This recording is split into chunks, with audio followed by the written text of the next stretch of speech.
आप 3 सेकंड में डिसाइड कर लेते हो कि आपको वो रील देखनी है या नहीं देखनी है। फिर उसके बाद ऑक्शंस में आए, ऑक्शंस में फुकरा इंसान अभिषेक मलान जो है उन्होंने बैंगलोर बैशेस के लिए मुझे पिक किया। इंडिया इज द कंट्री जहाँ पे आप जिससे सस्ता कहीं ट्रैवल हो ही नहीं सकता। आपको कश्मीर से कन्याकुमारी जाना है, आप जनरल के डब्बे में बैठ जाओ, आप पहुंच जाओगे। लोग ट्रैवल को जब परसीव करते हैं ना तो उसको लग्जरी से मिक्स करके परसीव करते हैं। लोगों को लगता है कि मतलब ऐसे पर्दा खुल रहा है, फ्लोटिंग ब्रेकफास्ट आ रहा है, चाहे एल्विश हो चाहे मुनावर हो। देखो एल्विश की थोड़ी सी एनर्जी अलग है, मुनावर की एनर्जी अलग है। तो आप 6 वीडियोस ऐसे डालो जो आपका रेगुलर कंटेंट है, 3 वीडियोस आप डालो जो आपका नया कंटेंट है जो आप पहले नहीं कर रहे थे, और 1 वीडियो आप कंट्रोवर्शियल डाल दो। देखो फ्रेंड्स के साथ मेरे जो किस्से हैं वो मैं शेयर नहीं कर पाऊंगा, मतलब वो ऐसे हैं कि फिर इसके बाद शायद मतलब पुलिस ही आएगी।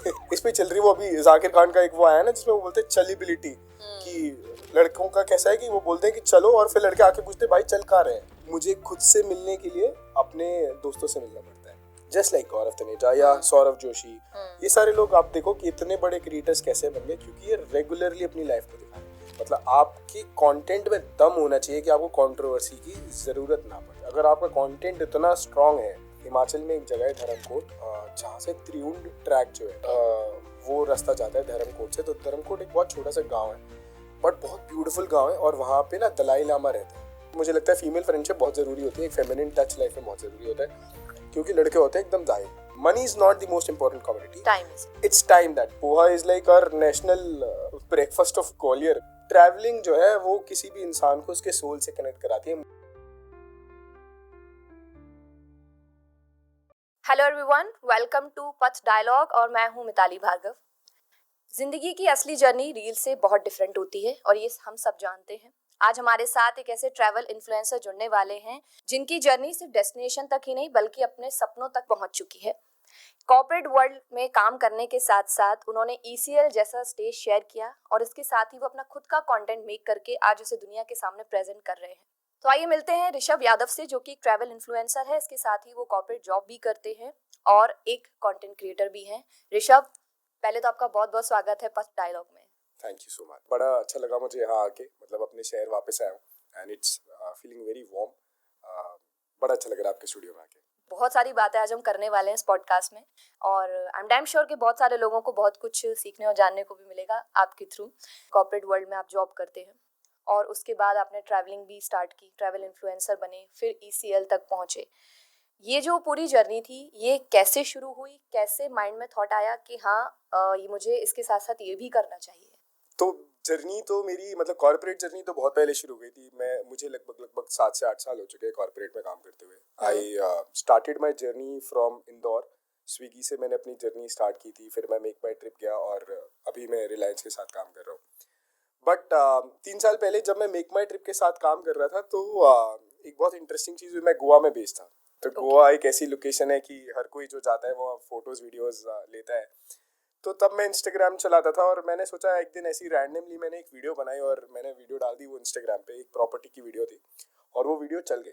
तो जब वो वीडियो चल गई मुझे रिस्पॉन्स आया, उस पर 1 लाख व्यूज़ हो गए। तो मुझे लगा यार मतलब कुछ तो मैंने अच्छा कर दिया भाई, मतलब लोग इतना रिस्पॉन्स दे रहे हैं।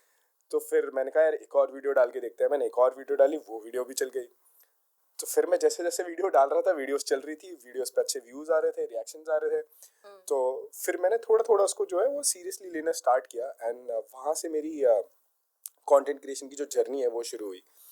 तो मैंने एक चीज़ सीखी कि passion is always an outcome of results. मतलब अगर आप, मतलब मैंने रील डाली, मान लो उस पर व्यूज नहीं आते तो मैं कभी शायद दूसरी रील डालता ही नहीं। लेकिन क्योंकि अगर उस पर रिजल्ट आ गया है तो मेरा वो पैशन बन गया कि यार चलो कंटेंट बना लेते हैं। वो एक पॉजिटिव रिस्पॉन्स आपको मिला। करेक्ट। तो वो रिस्पॉन्स जो है, मतलब दैट्स व्हाट आई से कि रिस्पॉन्स रिजल्ट से पैशन थोड़ा ड्राइव होता है। तो मेरे संग वही हुआ।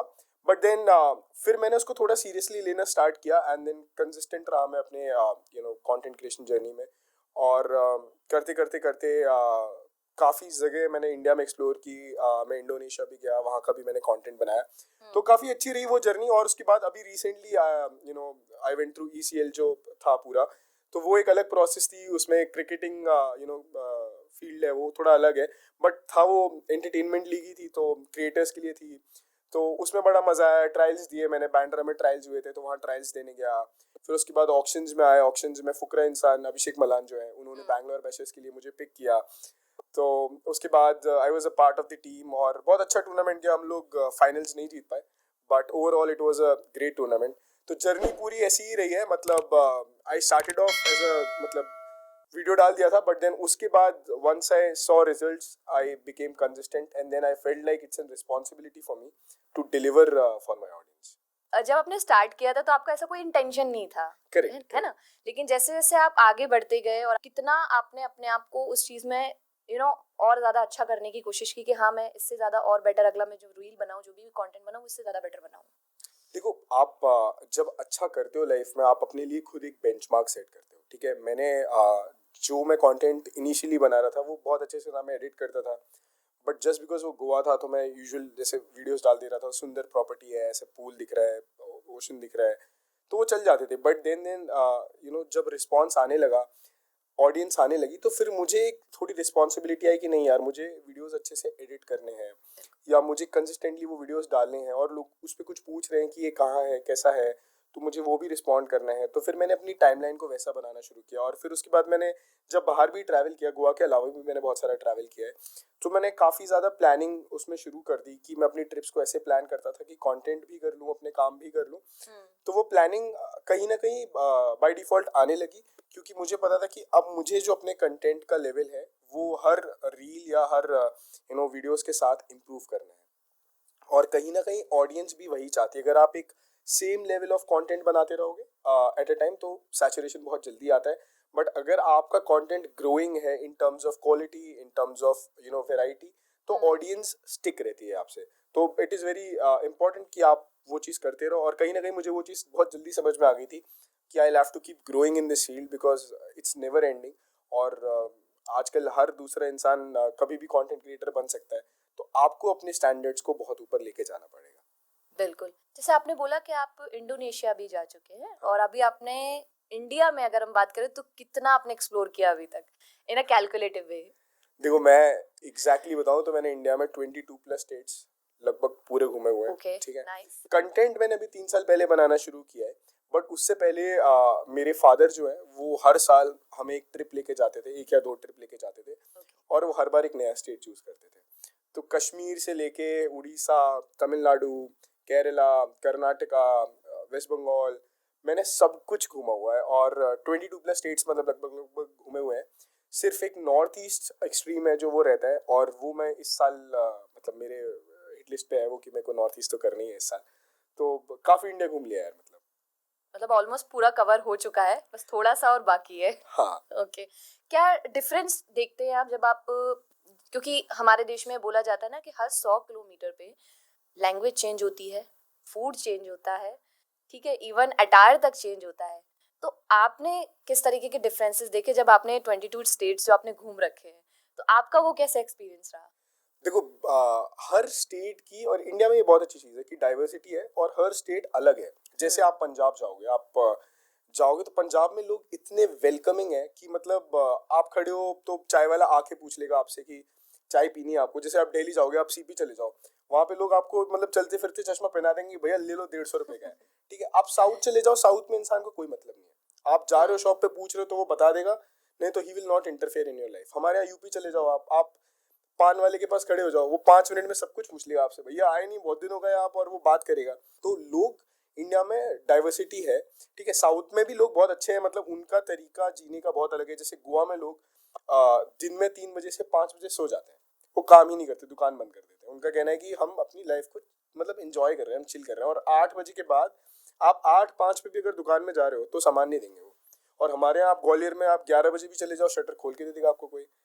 तो लोगों में तो बहुत फर्क है इंडिया में. यही डाइवर्सिटी है, देश की ये खूबसूरती भी है कि इतने सारे अलग लोग हैं, बट कहीं ना कहीं पूरे देश में एक यूनिटी भी है. मतलब इतनी इतनी वैरायटी होने के बाद अगर कोई देश एक फील करता है तो ये बहुत लाजवाब चीज़ है. मुझे नहीं लगता कि किसी और देश में कहीं ऐसा भी ऐसा है देखने कुछ को भी है. मिलेगा. करेक्ट है. जैसे आपने बताया कि आप डिफरेंट डिफरेंट जगह घूम चुके हैं, क्या उस दौरान ऐसे कोई चैलेंजेस, ऐसे कोई प्रॉब्लम आपने फेस की जो आपके लिए एक शॉकिंग भी रही हो और एक डिफरेंट एक्सपीरियंस रहा हो? मतलब चैलेंजेस तो नहीं, बट ठीक है, कभी कभी ऐसा होता है जब आप बाहर जाते हो तो आपको चीज़ें नहीं पता होती. जैसे मैं जब इनिशियली साउथ गया था तो मतलब जो कल्चर है, गोवा का भी जो कल्चर है वो थोड़ा डिफरेंट था हमारे यहाँ से कल्चर. मतलब रिजर्व्ड कल्चर है वहाँ पर. और हमारे यहाँ कैसा है कि काफ़ी घुलना मिलना, लोगों से बातचीत करना, वो सारी चीज़ें, तो वहाँ पे वो नहीं था। तो थोड़ी थोड़ी वो चीज़ें सीखने को मिली। और जैसे हमारे यहाँ थोड़ा सा जो हम कहते हैं सिविक सेंस वाली चीज़ है, थोड़ा सा लोग ऐसे हैं कि नहीं केयर करते। जैसे मैं इंदौर रहा तो मैंने इंदौर में एक बहुत अच्छी चीज़ देखी कि लोग साफ सफाई को बहुत सीरियसली ले रहे हैं, और लेना चाहिए, हर सिटी को लेना चाहिए। जितना क्लीन आज इंदौर हो गया है, मतलब आज से 10 साल पहले शायद उतना क्लीन नहीं था, और आज इंदौर के लोग उसमें प्राइड ले रहे हैं यार कि हमारा शहर है, क्लीन होना चाहिए। तो वो एक चीज़ है कि जब मैं इंदौर गया तो फिर मैंने वो जो कचरा है उसको सेग्रीगेट करना सीखा कि यार नहीं, सूखा अलग, गीला अलग। तो हर जगह जब आप नई नई जगह जाते हो तो वहाँ पर जो भी कल्चर है वो आपको कहीं ना कहीं अडेप्ट करना होता है। तो वो मैंने अडेप्ट किया मल्टीपल प्लेसेस, बट ऐसा चैलेंजिंग तो बहुत कुछ नहीं था मतलब। ऑलराइट।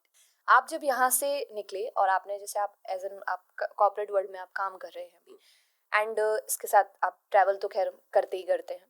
जब आपने ट्रैवल इन्फ्लुएंसर की जर्नी स्टार्ट की तो आपको अपने शहर के लोगों से कुछ नेगेटिव मिला सुनने में, या जो वाइब थी वो कभी ऐसा फील हुआ कि हाँ यार थोड़े नेगेटिव वाइब मिल रही है? नहीं यार, मतलब मैं आई फील वेरी लकी कि मतलब हाँ, ये एक चीज नेगेटिव मिली कि भाई तू इतना घूम रहा है, हमें तो कहीं घुमाता नहीं है, खुद ही घूमे जा रहा है। तो वो जरूर लोगों ने मुझे कहा कि भाई हमें भी बुला ले गोवा, तू खुद घूम रहा है। तो वो जरूर लोग कहते थे, बट मुझे इस शहर से जो सपोर्ट मिला है दैट इज अनमैच्ड। और जितने मेरे दोस्त हैं और जो नए लोग और भी जुड़े, आई थिंक उन्होंने डे वन से मुझे सपोर्ट किया है। ठीक है, उन्होंने हमेशा मुझे पुश किया कि भाई तुम और कंटेंट बनाओ और घूमो। एंड कोई भी चीज़ होती है, जैसे इनफैक्ट मैं अभी ECL भी जब गया था तो भी जो सपोर्ट शहर से मिला है मुझे, चाहे वो सोशल मीडिया पे हो या फिर जो लोग स्टेडियम में भी आए मैच देखने, ग्वालियर से काफ़ी सारे लोग आए, तो वो बहुत मतलब हमेशा से सपोर्ट रहा है। हाँ, बट लोग ये ज़रूर कहते हैं कि भाई तुम इतना घूमते हो, हमें भी लेके चलो। ये बहुत कॉमन डायलॉग है, क्योंकि ये जो इंसान सबसे ना घूमने में होता है, ज्यादा ट्रैवल करता है, तो उसको यही सुनने को मिलता है कि यार तुम अकेले ही घूमते हो, हमें कभी नहीं घुमाते। तो वो सुनने को मिलता है मुझे। अच्छा, जैसे आपने ECL की बात की, ECL एंटरटेनमेंट क्रिकेट लीग, वहां तक आप कैसे पहुंचे? और जब आपने वो जो एक्सपीरियंस लिया लोगों के साथ में, आपने पार्टिसिपेट किया जो बड़े बड़े इन्फ्लुएंसर्स थे, और क्या आपने वहां से सीखा? देखो, ECL की प्रोसेस थी कि ECL में ट्रायल्स हुए, तो बैंड्रा में ट्रायल्स थे, तो मैं ट्रायल्स देने गया था। वहाँ पे काफ़ी सारे और भी क्रिएटर्स आए हुए थे। अच्छा। तो एक सर्टेन नंबर ऑफ आपकी फॉलोइंग होनी चाहिए, आपकी 1 लाख फॉलोअर्स होने चाहिए उस लीग में पार्टिसिपेट करने के लिए। तो 1 लाख अगर आपके फॉलोअर्स हैं then you are eligible to register. फिर आप रजिस्टर करके ट्रायल्स देने जाते हो। तो मैं ट्रायल्स देने गया, बॉम्बे में ट्रायल्स हुए थे, दिल्ली में ट्रायल्स हुए थे। फिर उन ट्रायल्स में से एक ऑक्शन का पूल बनता है। ठीक है, जैसे मान लो कि 1000 लोग ट्रायल देने आए, 1000 में से 600 लोग ट्रायल्स में सिलेक्ट होंगे और उनका ऑक्शन का पूल बनेगा। तो वो ऑक्शन में फिर अलग अलग टीम्स जो है, 8 टीम्स है, वो बिडिंग करेंगी, और उस बिडिंग में फिर कोई टीम आपको अगर पिक करती है then you get to play with that team. तो मुझे बैंगलोर की टीम ने पिक किया, और उसके बाद जब ECL शुरू हुआ तो हम लोगों को दिल्ली में, क्योंकि ECL था तो वहाँ पर हमने मूव किया। एक होटल था जिसमें सारी टीम्स रुकी हुई थी, सारे क्रिएटर्स रुके हुए थे, तो बहुत मस्ती हुई, सारे क्रिएटर्स से मिले। और जिनको मतलब मैं भी काफ़ी टाइम से ऐसे सिर्फ यूट्यूब या उन पर देख रहा था, उनसे मिलने का चांस मिला, उनसे सीखने का चांस मिला। स्पेशली मतलब मेरी टीम के जो कैप्टन है अभिषेक मलान, तो ही is very famous big boss के टाइम से, मतलब मैं तो उनको देख रहा हूँ। तो उनके संग इतना सारा टाइम स्पेंड किया, मतलब पार्टीज की, बाहर खाना खाने जाते थे, बहुत कुछ, मतलब बहुत हैपनिंग लाइफ थी ECL की। और अच्छी चीज़ ये है कि ये जितने भी सारे बड़े क्रिएटर्स हैं, चाहे वो मुनावर हो, चाहे वो अभिषेक हो, तो ये बहुत वेलकमिंग है, और छोटे क्रिएटर्स को कहीं ना कहीं ये हेल्प करते हैं because they have seen that journey, वो रास्ता देख चुके हैं। तो वो बिल्कुल भी नहीं सकते कि यार मैंने कर लिया, मैं नहीं बताऊँ आगे। दे आर वेरी ओपन, बहुत वेलकमिंग है, and they make you feel very warm. Okay, मैं इसी के बारे में बात करने वाली थी। आपने अभिषेक मलान का नाम लिया, फुकरा इंसान, तो क्या रियल लाइफ में भी वो फुकरे मतलब जैसे उन्होंने अपना नाम बना रखा है, वो एक तरीके की बिंदास पर्सनालिटी है, तो क्या कभी आज, क्योंकि वो आपकी टीम के कैप्टन रहे हैं और आपने जैसे बताया कि उनके साथ आपका बॉन्ड भी थोड़ा अच्छा रहा है, तो क्या उनके साथ आपने फील किया साथ में रह करके कि भाई भाई वाली फीलिंग आती थी? नहीं, बिल्कुल भाई वाली फीलिंग आती थी। और अभिषेक की एक चीज जो पता नहीं लोगों को पता है या नहीं पता, वो ही इज वेरी इमोशनल, मतलब बहुत ज्यादा ही इज वेरी सेंसिटिव। मतलब अगर टीम में कोई परेशान है या मतलब वो ना he is always aware of the emotions, मतलब उनको सबकी चिंता रहती है टीम में, अगर कोई जिस भी इमोशन में है देन वो पार्टी भी बहुत करते हैं, ठीक है। And he was very serious about the game also कि यार इस बार जीतना है। तो ही वाज लाइक अ भाई ओनली, मतलब उन्होंने सही सजेशंस दिए, टीम को साथ लेके चले, and he made everyone you know feel inclusive, which is very important. मतलब जब आप इतना बड़ा ग्रुप होते हो तो it's very difficult to make everyone feel inclusive, but he did that, and it's majorly because I feel कि he is very strong on emotions. वो अपने इमोशंस अच्छे से पोर्ट्रे कर लेते हैं एंड लोगों की केयर भी करते हैं। वो तो फुकरे तो नहीं है वो नाम है उनका, बट हाँ पार्टी में तो मतलब इज क्रेजी। वो जितनी पार्टीज उन्होंने कराई है मतलब नेक्स्ट लेवल। ओके, पर जैसे मुनव्वर फारूकी की बात आई है और हम सब ने उनके शोज देख रखे हैं, आए दिन वो कुछ ना कुछ उनका चलता रहता है। इसके अलावा एल्विश यादव है जो कि अपने एक डिफरेंट स्वैग के लिए जाने जाते हैं। हाँ।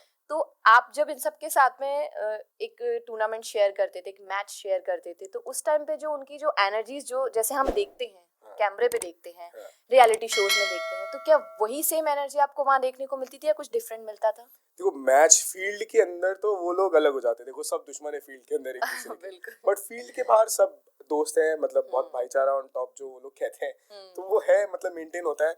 चाहे एल्विश हो चाहे मुनावर हो, देखो एल्विश की थोड़ी सी एनर्जी अलग है, मुनावर की एनर्जी अलग है। Munawar is more of a artist जो कि एक पोएटिक बैकग्राउंड से भी आते हैं, वो कहीं ना कहीं स्टैंड अप्स भी करते हैं, पोएम्स भी करते हैं, लिखते भी हैं। एल्विश व्लॉगिंग के एटमॉस्फेयर से आते हैं, उन्होंने अपनी जर्नी यूट्यूब से शुरू की थी और फनी कंटेंट से शुरू की थी। तो एल्विश आई फील थोड़े फनी है, मतलब उनके वन लाइनर्स बहुत अच्छे आते हैं, एंड उनकी जो ऑडियंस है वो बहुत कल्ट ऑडियंस है। मतलब जब वो आते हैं स्टेडियम में तो उनके फैंस मतलब आते ही आते हैं, तो उनकी बहुत कल्ट ऑडियंस है, चाहे वो सोशल मीडिया हो या ऑफलाइन हो। तो उन्होंने बहुत अच्छा ग्रो किया है और ऑफ द फील्ड बहुत अच्छे हैं। तो मेरी जब उनसे इंटरेक्शन हुई तो उन्होंने बड़े प्यार से ही बात की, मतलब ऐसा फील नहीं हुआ, उन्होंने ऐसा नहीं दिखाया कि मैं इतना बड़ा क्रिएटर हूँ, तो बहुत हम्बल ही थे वो। तो आई थिंक ये एक उनकी बहुत अच्छी क्वालिटी है, तभी लोग रिलेट भी करते हैं, because he makes you feel like कि यू आर, मतलब he is just one among us. तो वो इतना हम्बल फील करा देते हैं, तो वो बड़ी अच्छी चीज़ लगी। एंड मुनावर का भी सेम है, I think he is also very down to earth, तो वो बड़े अच्छे हैं। And he is also very funny, Munawar भी बहुत फनी है, एंड वो बड़ी खींचतानी भी करते हैं फील्ड के अंदर। तो हमारी टीम को ताने भी मार रहे थे, बहुत सारी चीज़ें कर रहे थे। इनफैक्ट वो एल्विश के बैट से खेलने गए थे अंदर, मतलब जस्ट चिढ़ाने के लिए हमको। तो वो सब फील्ड के अंदर तो अलग मस्ती चलती है, थोड़ी स्लेजिंग भी चलती है फील्ड के अंदर, क्योंकि गेम भी जीतना है। बट फील्ड के बाहर everybody is very nice. In reality अगर बात, इन रियलिटी बहुत अच्छे हैं, मतलब क्योंकि हम ये सोचते हैं कि नहीं बिहाइंड द सीन एक्चुअल में होता क्या है, क्या जो एक्चुअल में हमें दिखाया जाता है ये डिफरेंट है या फिर सेम ही रहता है। ऑलराइट, जैसे ये तो ईसीएल की बात हो गई और आपने ईसीएल के अपने एक्सपीरियंस शेयर किए, पर जैसे हम बात करते हैं आपके ट्रैवल जर्नी के बारे में और जो काम आप करते हैं एज अ कॉर्पोरेट, तो ये जो रहता है स्ट्रेटजी मेकिंग, पहली बात तो किसी भी ग्रुप के लिए या कंटेंट के लिए स्ट्रेटजी बनाना, ये आपके लिए कितना चैलेंजिंग रहता है और आपको किन किन चीज़ों का ज़्यादा ध्यान रखना पड़ता है ड्यूरिंग मेकिंग स्ट्रेटजी? तो मतलब मैं सिर्फ कंटेंट स्ट्रेटजी नहीं बनाता, मतलब मैं बिजनेस स्ट्रेटजी में which is more of business planning है। तो उसमें जियो के लिए जो भी बिजनेस पार्टनरशिप्स होती हैं तो उनको एनालाइज करना, एनालिटिकल स्किल्स चाहिए उसमें, प्लस आपको प्लानिंग स्किल्स चाहिए उसमें, ऑपरेशनल स्किल्स चाहिए उसमें। तो वो एक बिजनेस ओरिएंटेड चीज़ है पूरी। तो कहीं ना कहीं मतलब मेरी जो एजुकेशन रही है या इससे पहले भी जो मेरी जॉब्स थी, वहाँ पर I was in the business roles only, मतलब ये सारे रोल्स जो थे वो बिजनेस प्लानिंग रोल्स ही थे। इससे पहले मैं मेक माई ट्रिप में था, उससे पहले मैं स्विगी में था, वहाँ पर दोनों जगह मेरा बिजनेस प्लानिंग ही रोल था। तो यहाँ पर भी सेम चीज़ है। तो स्ट्रैटेजीज यहाँ पे जो बनाते हैं वो बिजनेस के लिए ही बनाते हैं कि बिजनेस कैसे ग्रो हो सकता है, मतलब ब्रांड पार्टनरशिप्स के through. Rishabh, as you said कि आपकी जो बेसिकली जो जॉब रोल है वो बिजनेस स्ट्रेटजिक पार्टनरशिप मैनेजमेंट में है, करेक्ट? अब वो एक अलग जोनर हो गया, ट्रैवल इन्फ्लुएंसर एक अलग हो गया। एक्चुअल में देखा जाए तो जो लोग ट्रैवलिंग में जाना चाहते हैं, आगे बढ़ना चाहते हैं और जिन्हें स्टार्ट करना है बेसिकली, तो वो कैसे स्टार्ट करें ट्रैवल इन्फ्लुएंसर बनना?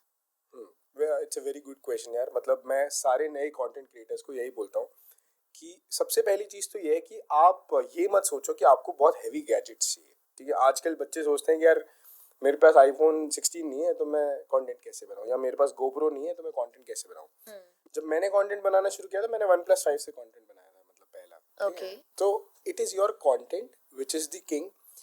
क्वालिटी तो धीरे धीरे जैसे आप ग्रो करोगे आपके पास पैसा आएगा, आप डिवाइसेस खरीद सकते हो, आप अच्छे माइक खरीद सकते हो, बट नॉट नेसेसरी आप एक फ़ोन के माइक से भी वीडियो बना सकते हो, लेकिन अगर वो कंटेंट इतना धमाकेदार है तो वो चल जाएगा। तो पहली चीज़ तो ये है कि आप गैजेट्स या आप ये मत सोचो कि मुझे बहुत इन्वेस्टमेंट ही चाहिए कंटेंट बनाने के लिए।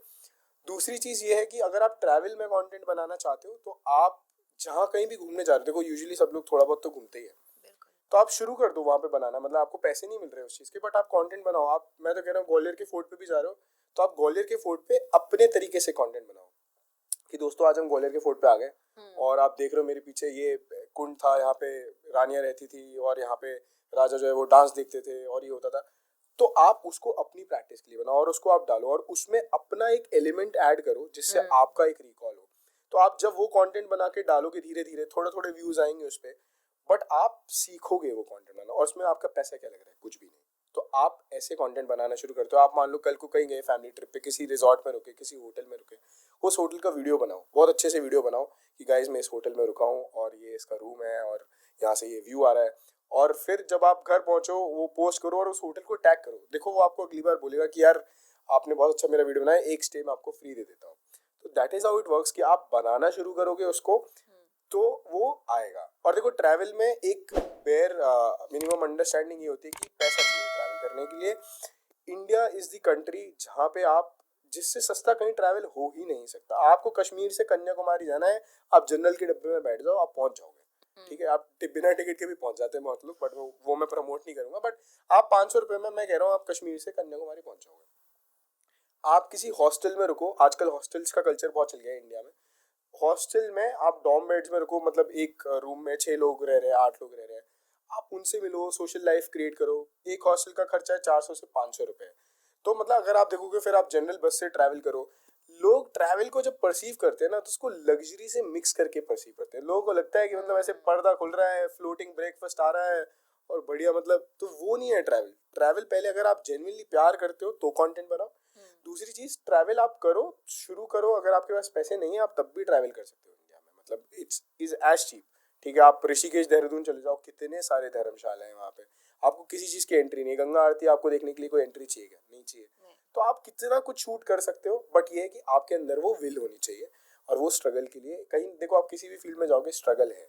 बट इंडिया में ट्रैवलिंग इतनी महंगी नहीं है, बट जैसे जैसे आप ग्रो करोगे आपके पास ब्रांड्स आएंगे, आप यूट्यूब से पैसे कमाओगे, तो फिर आप अपने लेवल्स को इम्प्रूव कर सकते हो, स्टैंडर्ड्स को इम्प्रूव कर सकते हो। आप आज मे बी एक ओयो में रुक रहे हो, कल आप एक 3 स्टार में रुकोगे, फिर आप एक 5 स्टार में रुकोगे, तो वो धीरे धीरे धीरे बढ़ता जाएगा। बट आपको शुरू करना पड़ेगा। आप ये सोचो कि मैं डायरेक्ट 5 स्टार से ही शुरू करूंगा, यार इसमें क्या मजा है, तो वैसे शुरू नहीं होता। आप सोचो कि मैं सीधा आईफोन 16 से ही शुरू करूंगा, मेरे पास तो यार आईफोन 12 है, इससे क्या होगा, वो नहीं है। आपके पास जो भी रिसोर्सेज है आप उससे शुरू करो एज अ न्यू क्रिएटर, और बस कंसिस्टेंट रहो। धीरे धीरे धीरे आपके पास वो व्यूज आते ही रहेंगे। It is a plain and simple formula. Okay, generally जैसे अभी आपने बताया कि आपने रैंडमली कंटेंट बना के पोस्ट किया और वो कंटेंट चल गया, पॉजिटिव रिस्पॉन्स आया, आपको अच्छा लगा, आपने सोचा कि मैं दूसरा बनाता हूँ, आपने दूसरा वीडियो बनाया, वो भी चल गया।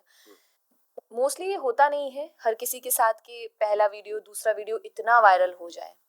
तो आपके अकॉर्डिंग ऐसे क्या एलिमेंट किसी इंसान को अपने कंटेंट मेकिंग में रखने चाहिए जिससे उनके वायरल होने के जो चांसेस हैं वो बढ़ जाए? ओके, पहली चीज तो हुक है। देखो कोई, अगर मैं इंस्टाग्राम की बात करूँ तो जो टाइम स्पैन है वो बहुत कम हो गया है। लोग आप 3 सेकंड में डिसाइड कर लेते हो कि आपको वो रील देखनी है या नहीं देखनी है। तो पहले 3 सेकंड जो है वो रील के बहुत इंपॉर्टेंट है।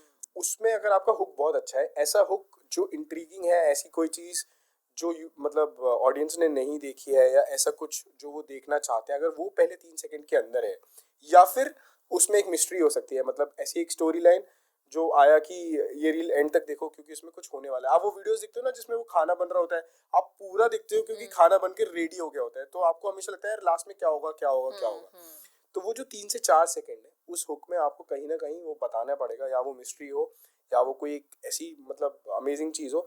तो हुक इज वेरी इंपॉर्टेंट।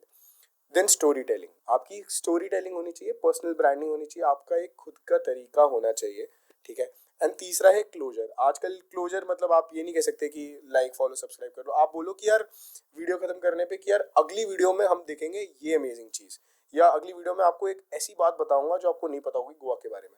तो इंसान कहेगा यार इसकी अगली वीडियो क्या आने वाली है, तो आपको क्लोजर, हुक और जो बीच का पार्ट है, वो तीनों ही पार्ट आपको बहुत इंपॉर्टेंट है। मीन्स ये है कि जितना अटेंटिव अगर आप उससे रखेंगे, जो स्टार्टिंग के जो सेकंड्स रहते हैं, तो उसके चांसेस उतने और ज्यादा बढ़ सकते हैं। Correct, and that I think it's a valid point कि जितना आप अगर इस बारे में सोचेंगे उतना ज्यादा आपका कंटेंट वायरल होने के ज्यादा चांसेस हैं।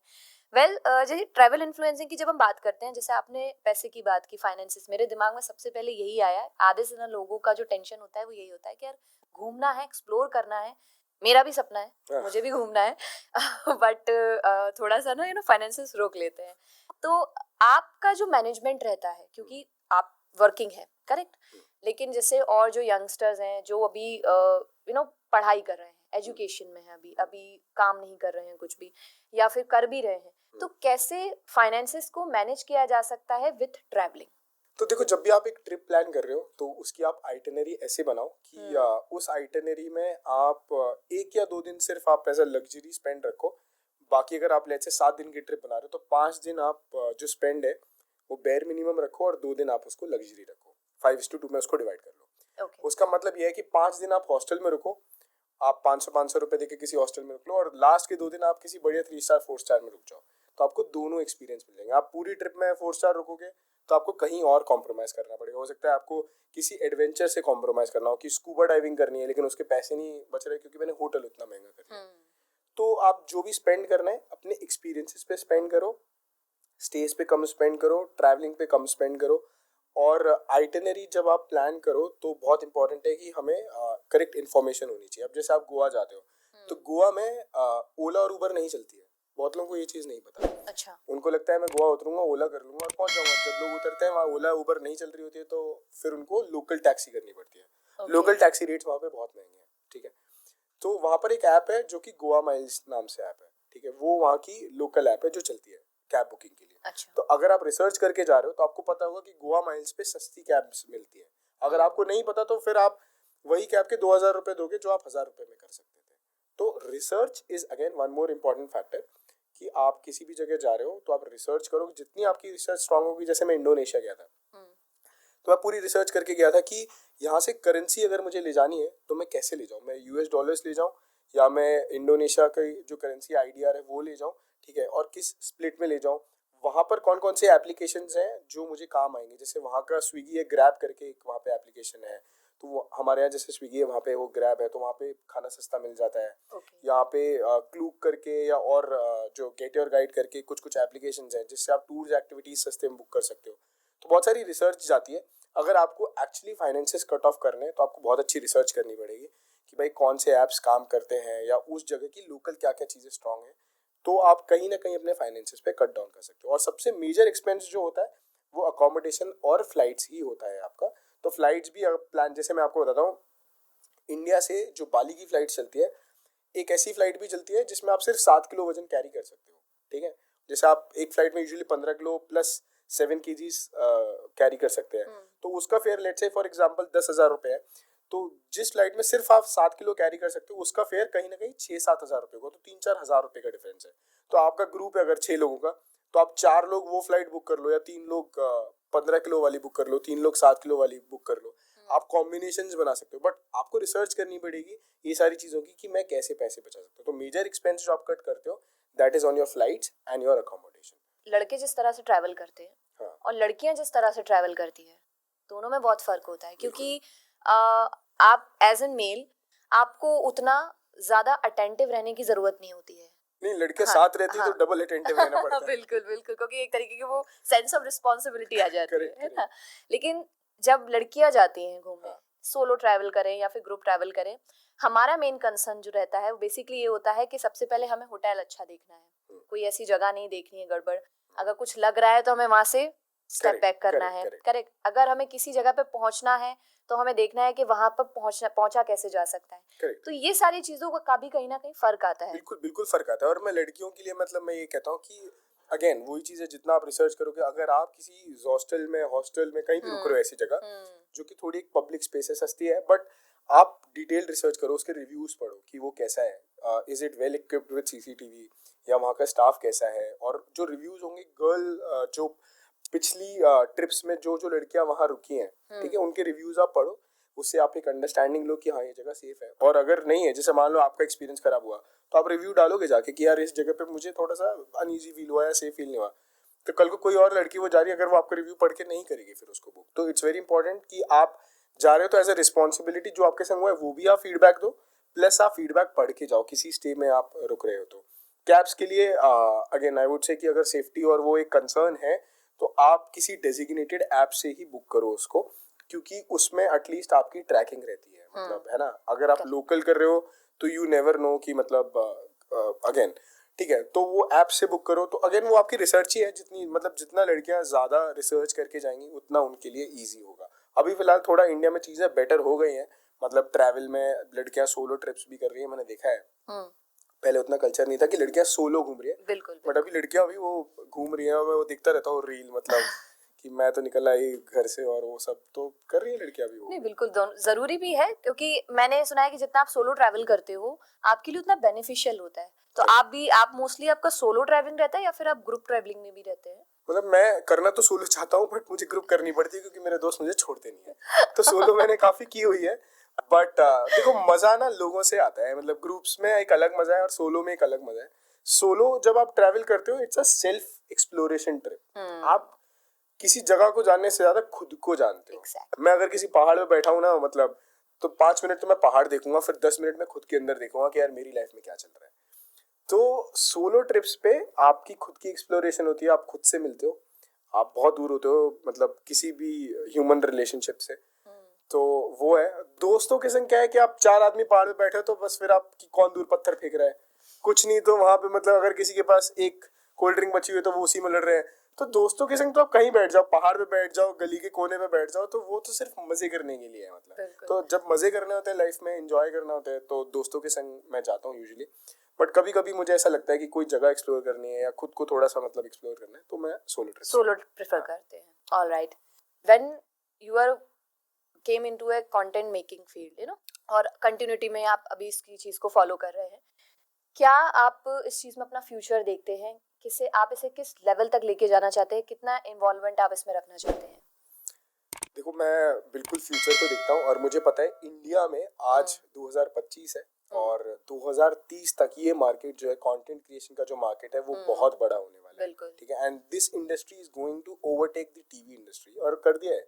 आप देखो ब्रांड्स आजकल जितने हैं वो इन्फ्लुएंसर्स और क्रिएटर्स से प्रमोशन करवा रहे हैं, टीवी पे कम स्पेंड कर रहे हैं। छोटे छोटे स्टार्टअप्स क्रिएटर्स से अपना ब्रांड प्रमोट करा रहे हैं, क्योंकि इंसान अब टीवी देख नहीं रहा है।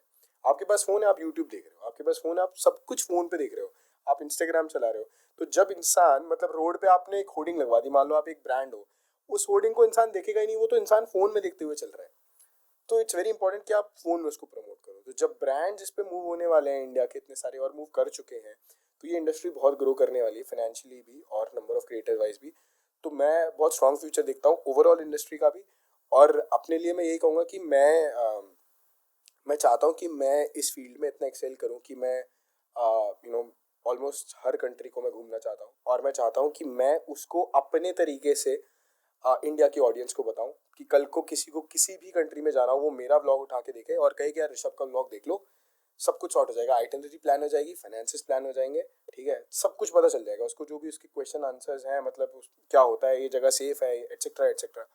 मैं वैसा कंटेंट बनाना चाहता हूँ, और मैं हर देश को कवर करना चाहता हूँ। That is my goal, and that is with in next 10 years, मतलब जो मैं करना चाहता हूँ। ओके, तो अभी जैसे जो आप कंटेंट मेक करते हैं उसके पीछे की जो स्ट्रेटजी रहती है, जो कि आप प्लान करते हैं, तो उसमें आप क्या क्या एलिमेंट रखना पसंद करते हैं ताकि जिससे ऑडियंस का एंगेजमेंट जो है उस कंटेंट के साथ रहे, और लाइक्स भी जो है उस प्रॉपर वे में आपके साथ आपके कंटेंट पे आ सके? तो देखो मैं हमेशा कहता हूँ कि वो एक कंटेंट की एक रूल है, मतलब अनसेड रूल है, ये कहीं लिखा नहीं हुआ, बट ऐसा है कि अगर आप 10 वीडियोस डाल रहे हो तो आप 6 वीडियोस ऐसे डालो जो आपका रेगुलर कंटेंट है, 3 वीडियोस आप डालो जो आपका नया कंटेंट है जो आप पहले नहीं कर रहे थे, और एक वीडियो आप कंट्रोवर्शियल डाल दो। अच्छा, मतलब कि ऐसा 60-30 और 10 का रेशियो। 6:1। तो मतलब 6 वीडियोस ऐसे जो रेगुलरली आपकी ऑडियंस देखती है, क्योंकि जो रोज आपको देखने आया है उसको वो देखना पसंद है, ठीक है, वो देख रहा है वो कंटेंट। अब आप सिर्फ उतने ही लोगों में रहना चाहते हो तो आप 6 डालोगे तो वही वही लोग रहेंगे। आपने 3 नए कुछ तरीके से ट्राई किया वीडियो या कुछ और कंटेंट बनाया, तो आपके पास एक नई ऑडियंस आएगी, ठीक है। और एक कंट्रोवर्शियल कंटेंट जो आपको वायरल कर दे। ये जो एक कंटेंट है, ये अगर ये कंटेंट वायरल हुआ आपका, तो आपकी जो बाकी 9 वीडियोस है वो सारी वीडियोस, पूरी प्रोफाइल दिखता है। फिर इंसान एक बार प्रोफाइल पे आ गया ना, फिर वो देखेगा यार, ये वो वीडियो ढूंढेगा, फिर वो सारी वीडियोस देखेगा। तो एक कंटेंट आपको वो भी चाहिए। मैं ये नहीं कह रहा कि जबरदस्ती कंट्रोवर्सी कर लो, बट कुछ तो ऐसा विवादित मुद्दा कि मतलब जैसे रजत दलाल वाला जो चीज हमने पहले भी डिस्कस की, कि उनकी तो आप देखो कि कंट्रोवर्सी इसकी वजह से मतलब कितने फेमस हो गए, है ना। बट वो बिल्कुल वैसे नहीं है, मालूम है। रजत दलाल का ऐसा है कि अच्छा, रियलिटी कुछ और है। वो बंदा भाई वो बड़ा स्वीट है यार। मतलब मैं तो मिला उनसे जिम में, मतलब जिम में, सेम ही जिम में वो नीचे आते थे सूर्या में। अच्छा। और मैंने उनको काफी चिढ़ाया भी, मैंने उसका व्लॉग भी बनाया।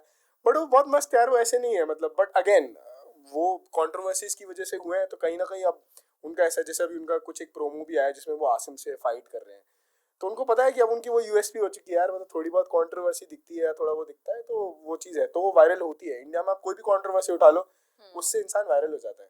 डेफिनेटली। हम नॉर्मली भी डेज में अगर हम वीडियोस देखते हैं, कि अगर हम जनरली, जैसे एक होता है ना, कि मारपीट का भी वीडियो देख लिया, हाँ। तो उससे भी एक इंसान वायरल हो जाता है कि हाँ, इसने हाँ। इसको मारा, ठीक है। या फिर कोई भी मतलब एक इस तरीके का जो कंट्रोवर्शियल कुछ कंट्रोवर्सीज लेकिन बेकार भी होती हैं। जैसे जैसे मैंने अभी एक पॉडकास्ट, बहुत बड़ा पॉडकास्ट है, वो कंट्रोवर्सी की वजह से बंद भी हो गया। अरे अब उनका रीबर्थ हुआ है, पता चले है। बट ठीक है, मतलब तो कंट्रोवर्सी भी एक लिमिटेड उसमें होनी चाहिए। ऐसा क्या कह दिया था वहां पे?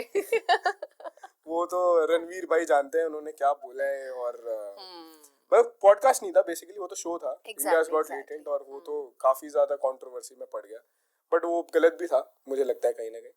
तो ठीक है, मतलब जो हो रहा है उनके साथ, उनको भी एक लेसन मिल गया है। और रणवीर का रीबर्थ हो गया। वैसे ही वो बहुत स्पिरिचुअल बातें करते हैं। तो आजकल ना ये जनरल हो गया है, चाहे इन्फ्लुएंसर हो, कंटेंट क्रिएटर जो भी हैं, ये लोग अपने कंटेंट के लिए कई सारी कंट्रोवर्सीज क्रिएट करना, कभी कभी थोड़ा ड्रामेबाजी, इन सब चीजों में थोड़ा बिलीव करते हैं कुछ कुछ लोग, है ना। तो आपको क्या लगता है कि ये एक्चुअल में एक पॉजिटिव इम्पैक्टफुल है हमारे यूथ के लिए, या फिर ये प्रॉफिटेबल है, जिससे कुछ प्रॉफिट मिल सकता है? यार देखो, मतलब कंट्रोवर्सी करके ना आप एक बहुत limited, it's a very short lived life controversy वाली जो है, ठीक है। आप राखी सावंत को देख लो, चलो सबसे बड़ा एग्जांपल है, कंट्रोवर्सी क्वीन है वो इंडिया में, ठीक है।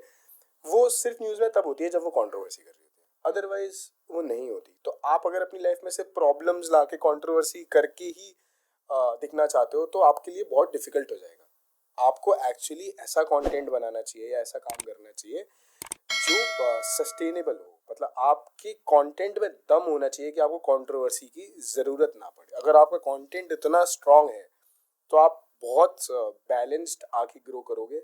रेगुलर आपको ब्रांड्स मिलेंगे, रेगुलर पैसा मिलेगा, रेगुलर फेम मिलेगा, सब कुछ एक ट्रैजेक्टरी पे चलेगा। बट कंट्रोवर्सीज के दम पे अगर आप जिंदा हो, तो आपको हर महीने कुछ नई कंट्रोवर्सी चाहिए, किसी से लड़ाई चाहिए, किसी को गाली दे दी, कुछ चाहिए, तो वो बहुत डिफिकल्ट है। और मुझे लगता है यूथ को लगता है वो सबसे इजी चीज है, ठीक है। करेक्ट। बट वो ऐसा है नहीं। अगर आप उस फील्ड में जा रहे हो, तो मैं बता रहा हूँ, हो सकता है आप 3-4 महीने में आपको बहुत लोग जान लें, बट आपको जानता कैसे आदमी, आप वो भी तो देखो। आप रोड पे निकलोगे तो आदमी कहेगा ये तो लड़ता है या ये तो गाली देता है, ठीक है।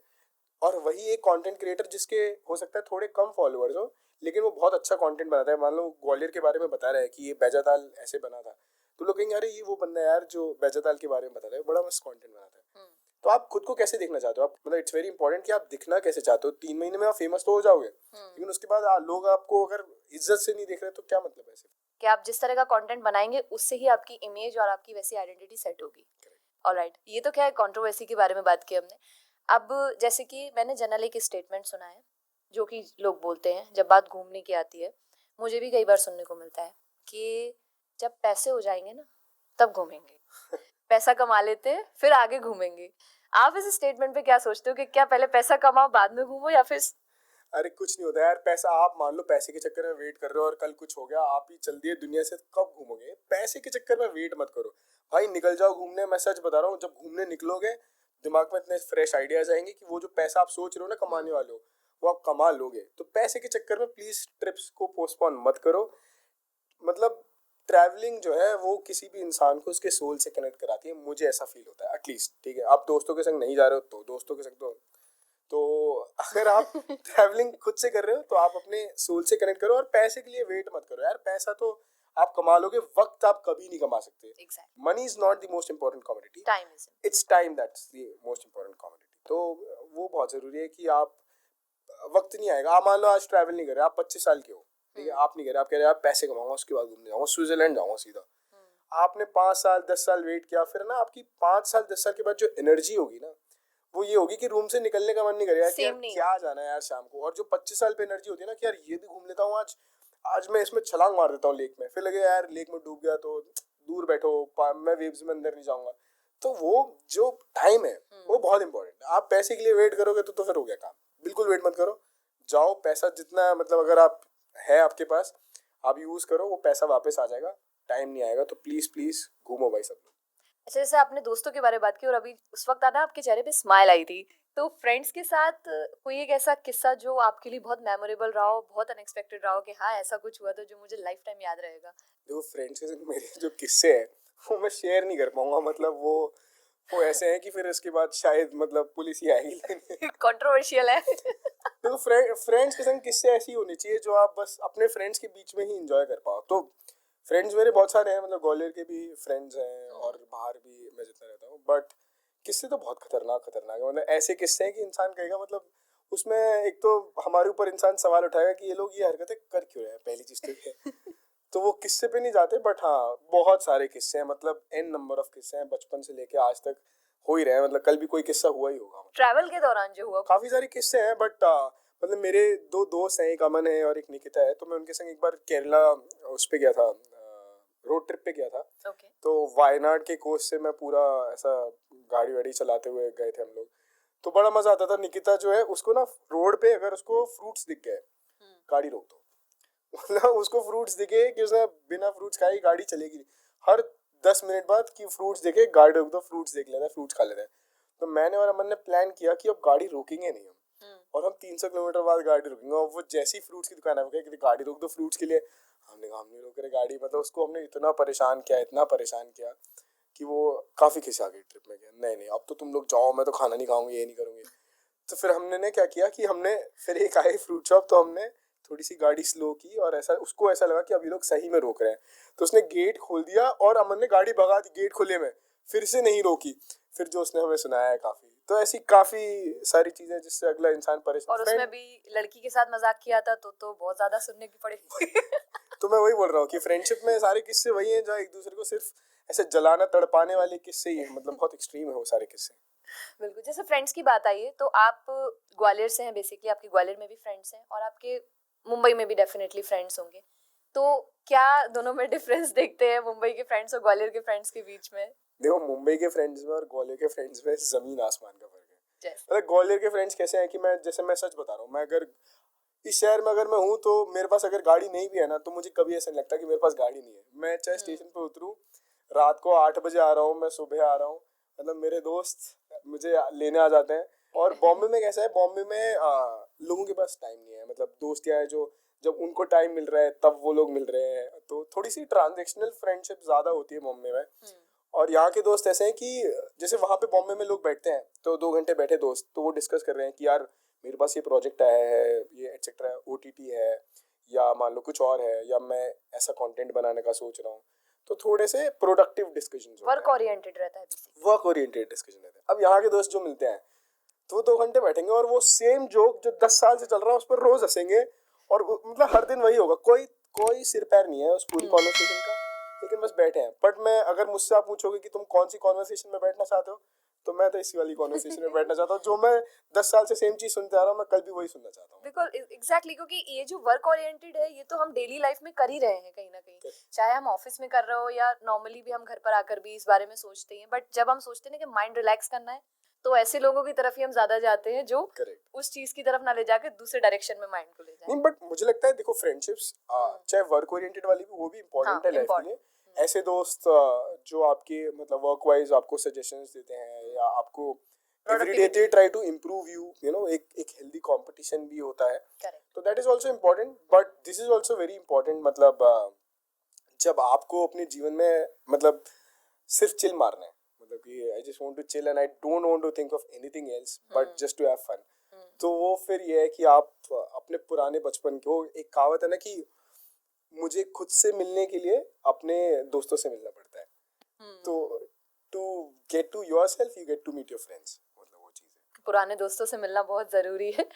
ओके, सो ये तो ग्वालियर और मुंबई की बात हुई, बट आपने जो है ग्वालियर से जो लोग बाहर जाते हैं, चाहे मुंबई जाएं दिल्ली जाएं, बहुत सारी ऐसी चीज़ें हैं जो मिस करते हैं। तो आप क्या मिस करते हो मुंबई जाके? यार मतलब मैं तो सिर्फ बता रहा हूँ, सबसे पहली चीज़ तो खाना है। मतलब मुंबई में बहुत ही खाने की बड़ी स्ट्रगल है। मतलब खाना मिलता है वहाँ, बट यहाँ जैसा टेस्ट नहीं है। और चाय, मतलब पता नहीं मुंबई में लोग चाय ही नहीं पीते यार, क्या कल्चर है यहाँ पर। तो चाय मतलब आप किसी गली के कोने में चले जाओ, एक टपरी पे ऐसी बढ़िया चाय मिल रही होगी अदरक कुटी हुई। मुंबई में लोग अदरक नहीं कूट रहे हैं यार चाय के अंदर, इतनी प्रॉब्लम्स आ रही हैं। ठीक है, उसके बाद आप देखो पोहा नहीं मिल रहा है यार बॉम्बे में। मतलब मैं तो यहाँ, poha is like our national breakfast of Gwalior. तो मैं पोहा खा खा के बड़ा हुआ, वहाँ पोहा नहीं मिल रहा है। प्लस जैसे हमारे यहाँ कैसा है कि अगर हमारे यहाँ किराएदार भी रहता है ना, तो मकान मालिक और किराएदार के बीच के कॉन्वर्सेशन भी होती है, कुछ चाहिए तो सामान दे दिया ऊपर नीचे। बॉम्बे में किसी को किसी से कोई फर्क नहीं पड़ता। आप क्या, कौन आ रहा है कौन जा रहा है, आप जिंदा हो आप मर गए, बगल वाला वो इंसान आपको पूछने भी नहीं आएगा। तो यहाँ पर जब लोग रहते हैं तो थोड़ा सा एक दूसरे का ध्यान रखते हैं। छोटे शहरों की यही बात होती है कि कनेक्टेड रहते हैं, बट बड़े शहरों में वो नहीं होता। तो कहीं ना कहीं वो भी मैं मिस करता हूँ, क्योंकि बॉम्बे में हर किसी को खुद से मतलब है, nobody is interested in your life. और बॉम्बे में आई थिंक जो सबसे बेकार चीज़ है वो ट्रैफिक है। बॉम्बे का ट्रैफिक बहुत ही बेकार है। मतलब 2-2 घंटे आपको 8-8 12-12 किलोमीटर के 2-2 घंटे भी लग सकते हैं बॉम्बे में। ठीक है, मतलब अपने शहरों में कैसा होता है कि बचपन में स्कूटियाँ चलाई हैं तो गलियाँ पता है बहुत सारी, तो गलियों से निकाल दिया कभी कुछ। और इतना ट्रैफिक ग्वालियर में तो कभी रहता नहीं है। तो वो एक चीज़ है कि यहाँ पे गाड़ी चलाने में भी मज़ा आता है, बाहर खाना खाने जाओ तो उसमें भी एक मज़ा आता है। बॉम्बे में ऐसा नहीं है। मतलब बॉम्बे में स्ट्रीट फूड अच्छा है, बट अगेन बहुत भीड़ है, आपको पार्किंग करनी है, वो आप इंजॉय नहीं कर सकते। यहाँ पे आपने अपनी गाड़ी लगाई, आपको अपने स्पॉट्स पता है।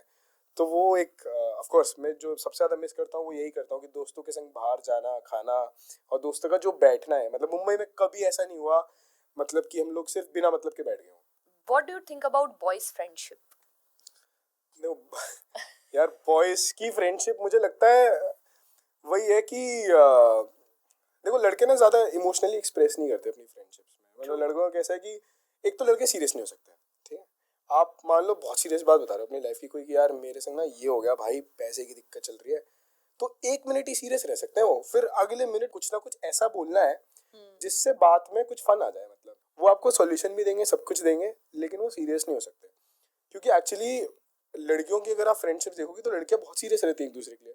ओ तुम्हारे साथ ऐसा हो गया, माय गॉड यार ही सो बैड, तुम्हारा बॉयफ्रेंड कैसा बेकार है। लड़के ऐसा कुछ नहीं करते। लड़कों का कैसा है कि चिल रहते हैं, सीरियस कॉन्वर्सेशंस अवॉइड करते हैं, बट कहीं ना कहीं लड़कों की जो केयर है एक दूसरे के लिए वो अनमैच्ड है। मतलब अगर आप रात के 2 बजे किसी लड़की को बुलाना हो तो वो 1000 बहाने कर देगी कि यार मैं घर से कैसे आ सकती हूँ, पापा हैं। ऑफ कोर्स उनको रिस्ट्रिक्शंस भी हैं, exactly, but it is the reality. ये हम लड़कियों के साथ होता है कि अगर हम चाहते भी हैं कि नहीं यार हम रात को 2 बजे अपने फ्रेंड को पिक करने जाएं, बट हाँ, बट रिस्ट्रिक्शंस हैं। पर लड़कों की फ्रेंडशिप में वैसा नहीं है। मतलब आपको पता है अगर आपको कोई दोस्त है तो कभी भी आपके लिए रेडी है, और वो पूछ भी नहीं रहा है। मतलब आप बोल दो किसी से मेरी लड़ाई हुई, वो आके खड़ा हो, उसे नहीं पता कि किससे हो गई है, क्या हो गया है, वो बस आ गया है। मतलब तो दोस्तों की रिलेशनशिप सिर्फ इस पे चल रही है। वो अभी जाकिर खान का एक वो आया ना जिसमें वो बोलते हैं चलीबिलिटी, कि लड़कों का कैसा है कि वो बोलते हैं कि चलो, और फिर लड़के आके पूछते हैं भाई चल कहाँ रहे हैं। करेक्ट। आप पहले जाते हैं, फिर वो पूछते हैं कि भाई चलना कहाँ है, वो तो बताओ। बट ये होता है ना, जैसे कभी कभी जो आपने बोला कि सीरियस ज्यादा नहीं रह पाते, तो आपने कभी ये खुद से भी फील किया है कि कहीं ना कहीं ये एक नेगेटिव ड्रॉबैक भी है? ये बिल्कुल ड्रॉबैक है, और ये तो मतलब बहुत ही खराब चीज है कि कोई इंसान अपनी रोना बता रहा है, तुम हंस रहे हो उसमें 2 मिनट बाद, तो ये तो ड्रॉबैक ही है। पर क्या करें, मतलब ये देखिए वही तो है, बात वही है ना कि ये जो लोग है ना, इनके संग जलील भी फील होता है बट रहना भी यही है। तो यही बॉयज फ्रेंडशिप है। बट ऐसा नहीं है, देखो अगर आपकी लाइफ में कोई प्रॉब्लम है, मैं समझता हूँ लाइफ इज ऑल अबाउट, जब आपकी फैमिली में चीज़ें होंगी, डिसीजेज होंगी, यू नो दिल बी मॉर्निंग्स, और जब हार्ड टाइम्स आते हैं तब आपको दोस्ती की अहमियत पता पड़ती है, क्योंकि उस टाइम पे वो आपके लिए खड़े रहेंगे। मतलब जब भी आपकी लाइफ में कुछ हो रहा है, ठीक है, आपकी ये जो छोटी छोटी चीज़ें, गर्लफ्रेंड इशूज़ हैं या और वैसे इशूज़ हैं, उसमें वो कभी वो सीरियस लेते ही नहीं, क्योंकि उनको लगता है ये सीरियस है नहीं। बट आपकी लाइफ में जब कुछ ऐसा होगा, बड़ा मॉन्यूमेंटल होगा, तो आपके दोस्त हमेशा आपको खड़े मिलेंगे। ये दोस्ती मैंने देखी है दोस्तों की, मतलब ग्वालियर वाले दोस्तों की तो स्पेशली, मतलब they have always been like that to me. बहुत से लोग बोलते हैं ना कि ट्रैवलिंग को लेके उनके कई सारे मिथ रहते हैं कि ट्रैवल जो है ना वो एक फन है, बहुत अच्छी चीज़ है, कोई वर्क लाइफ कोई वर्कलोड नहीं है, कोई स्ट्रेस नहीं है। तो कोई एक ऐसा मिथ जो आपने रियलिटी में फेस किया हो कि नहीं, ये जो मैं सोचता था या जो कहा जाता था ये एक्चुअली में इससे बहुत डिफरेंट है? मुझे लगता है कि ट्रैवलिंग में जैसे वही चीज़ है कि लोगों को लगता है बहुत इजी है करना। मतलब निकल गए और वो आप अगर प्लानिंग से नहीं चल रहे हो तो वो बहुत डिफिकल्ट हो जाता है। आपने नहीं प्लान किया हुआ कि शाम को मेरे 6 बजे मुझे यहाँ पहुँचना है, फिर मुझे कैब लेके 8 बजे एक बस पकड़नी है। तो अगर आप ऑपरेशनली आपने नहीं की हुई चीज़ें प्लान, तो बस छूट जाएगी आपकी, या आप हो सकता है फंस जाओ। अगर आप बैकअप लेके नहीं चल रहे हो तो हो सकता है वो सारी चीज़ें आप रिसर्च करके नहीं चल रहे हो, आप कोई जगह देखने गए, पता चलो जगह बंद है। ठीक है, आप कोई एक एरिया पहाड़ों में निकल गए, बहुत बार ऐसा होता है पहाड़ों में रोड ब्लॉक्स हो जाते हैं। तो अगर आपको न्यूज़ नहीं पता कि यार ये रास्ता ब्लॉक हो चुका है, आप निकल जाओगे तो प्रॉब्लम्स होती हैं। तो जितना इजी लगता है ऐसा कि सिर्फ घूमने निकल जाओ, वो नहीं है, आपको प्लानिंग चाहिए ही होती है। तो पहले मुझे लगता था कि बिना प्लानिंग के भी ट्रैवल किया जा सकता है, बट अब मुझे लगता है कि अगर आप प्लान करके ट्रैवल करते हो तो वो बहुत अच्छा, मतलब आपको आउटकम आता है उसका। बिल्कुल। एक रैपिड फायर राउंड हम करते हैं जिसमें कुछ सिंपल सिंपल से क्वेश्चन है, आंसर देने हैं आपको फटाफट। एल्विश यादव इन्फ्लुएंसर है, उनको अगर एक एडजेक्टिव के फॉर्म में अगर डिस्क्राइब करना हो तो वो क्या होगा? यूट्यूब इंडस्ट्री का सलमान खान। ओके। कोई भी एक ऐसा ट्रैवल एक्सपीरियंस जो आपके लिए वन ऑफ द बेस्ट रहा हो और वर्स्ट भी रहा हो? हम्म, दोनों एक टाइम पे तो नहीं, बट हाँ बेस्ट मेरा इंडोनेशिया था, मुझे बहुत मजा आया। हॉस्पिटैलिटी वहाँ की बहुत अच्छी थी और मेरे एक्सपीरियंसेस बहुत अच्छे थे। वर्स्ट आई थिंक मेरा वर्स्ट भी, चलो मैं उसमें बताता हूँ। उसमें खाने की बहुत प्रॉब्लम हुई थी मुझे, क्योंकि वहाँ पे वेज, मैं वेजिटेरियन हूँ और वहाँ पे वेज फूड बहुत कम ऑप्शंस थे। तो वो लोग एग और मीट को भी वेज कंसीडर करते हैं, उनके लिए सिर्फ बीफ जो है वो नॉन वेज है। वो समझते हैं कि बीफ नहीं खाते हैं इंडियंस, बाकी तो सब खाते हैं। तो मैं उनसे बोलता था कि ये वेज है, तो बोलते हाँ ओनली एग। तो मैंने कहा मैं नहीं खाता भाई, एग भी नहीं खाता मैं। तो वो वहाँ पे खाने की बहुत डिफिकल्टी मैंने फेस की। इनफैक्ट एक बार मैंने गलती से वो खा लिया था और उसमें चिकन का कुछ वो पीस डला हुआ था। मैंने जैसे चू किया तो मुझे लगा, फिर तो मैंने वो थूका और मतलब वो थोड़ा सा एक्सपीरियंस खराब हो गया था। बट वहाँ पे थोड़े खाने के प्रॉब्लम्स थे। ओके। ईसीएल के दौरान कोई एक ऐसा इन्फ्लुएंसर जो अनएक्सपेक्टेड था आपके लिए? देखो मैं विवेक चौधरी करके एक इन्फ्लुएंसर है, और मतलब मैं ईसीएल से पहले तक उनको ऐसे जानता नहीं था पर्सनली। मतलब थोड़ा बहुत उनका कंटेंट मैंने देखा हुआ था। उनसे मेरे इतना अच्छा कनेक्ट हुआ है, अगर मैं कहूँ मेरे ईसीएल में सबसे अच्छा कनेक्ट अगर किसी क्रिएटर से हुआ है तो वो है। And he is like a brother to me. और जितने बड़े वो creator, he is a big creator, मतलब he is very famous. But इतने बड़े क्रिएटर होने के बाद भी उन्होंने मुझे एक्चुअली मेरे कंटेंट में काफ़ी हेल्प किया। And he is like a big brother to me in terms of, एक वो बड़ा भाई होता है ना जो आपको गाइड करता है लाइफ में, मतलब he has that aura. And मैंने उनसे बहुत सारी चीज़ें जो है वो सीखी, चाहे वो मोनेटाइजेशन हो कंटेंट का, चाहे वो कंटेंट की प्लानिंग हो। ही इज़ वेरी स्मार्ट, मतलब वो इतने स्मार्ट हैं और वो एक एक साल का कैलेंडर बना के रखते हैं, जो मैंने किसी और क्रिएटर का नहीं देखा।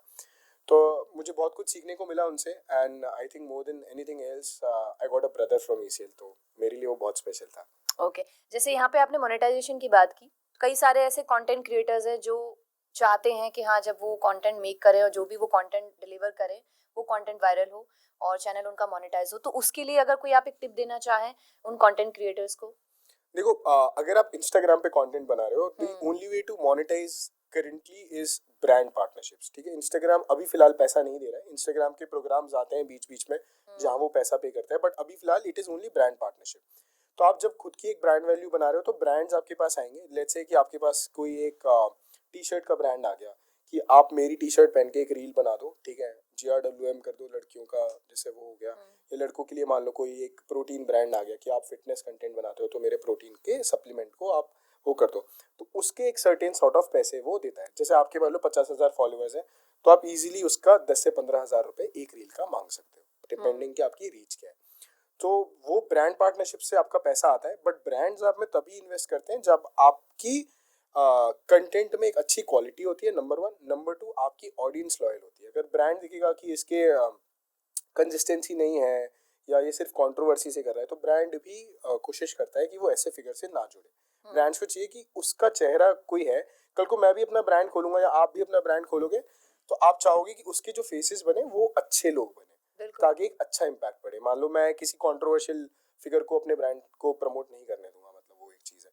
तो आप, बड़ा ज़रूरी कि आप अच्छा कंटेंट बनाओ, कंसिस्टेंट कंटेंट बनाओ एंड इम्पैक्टफुल कंटेंट बनाओ, तो ब्रांड्स आपको रीच करेंगे इंस्टाग्राम पे।